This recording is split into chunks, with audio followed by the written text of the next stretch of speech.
So if he had recognized Arbery as Arbery was in flight and had previous exposure to Arbery as a suspect who'd been unlawfully armed with a gun, that would explain why the McMichaels armed themselves in pursuit of Ahmaud Arbery, because they would have been aware of him as the guy who was prone to being armed. But wouldn't it be tactically prudent if you're going to arrest someone and seize them to arm yourself prior to this, especially if you're dealing with a felon? Well, yes.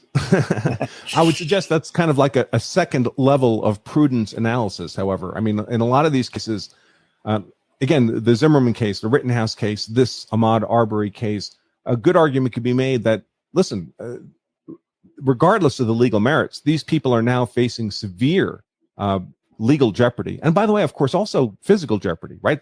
They could have been killed. Travis McMichael could have lost that fight for the shotgun. That's right. And then he would be dead. His father would be dead. Rittenhouse could have lost that fight in the street. All three of them been murdered.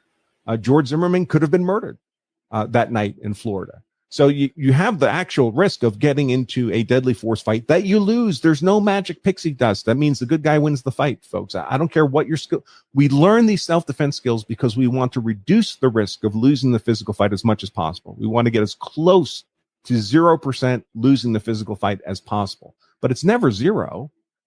It's always greater than zero. And it's the same for the legal fight.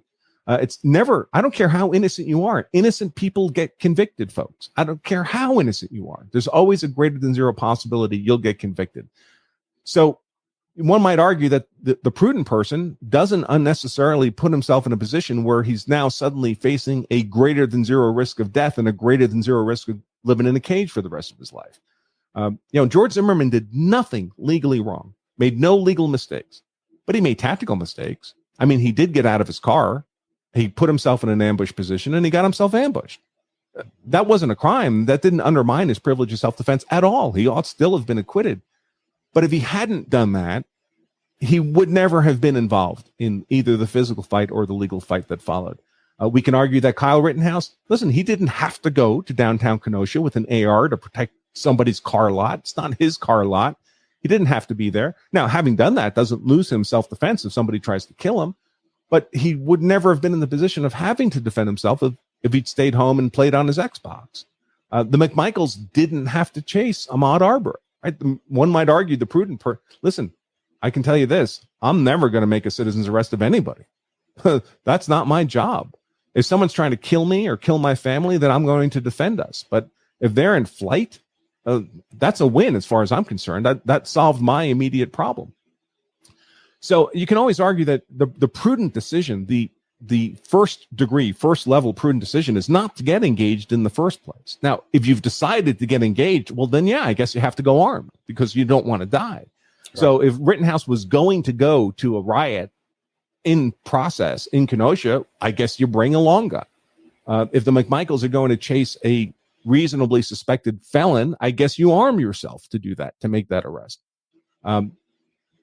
But did you have to do that in the first place? Now, again, none of that loses you self-defense. They're all entitled to defend their lives against deadly force attack. So it's not really a legal question. It's kind of a more of a moral or philosophical question. Are you prepared to take those risks in order to accomplish a citizen's arrest or in order to protect a car lot? And some people are, and there's nothing morally wrong with that position. I'm not being critical of those. I don't tell people what to do. Okay, that's their choice to make. We still mostly live in a free country. You decide what you want to do. All I can do is inform you about the likely legal consequences and the obvious physical consequences of those kinds of decisions. What hill are you willing to kill over? Which ought to be largely the same as the hill you're willing to die on, right? Because that's one possible outcome of that decision. And to my mind, it ought to be a pretty darn short list. And the broader you make that list, well, the more risk you're incurring for yourself. Just if you're going to do that, just do it in an informed way.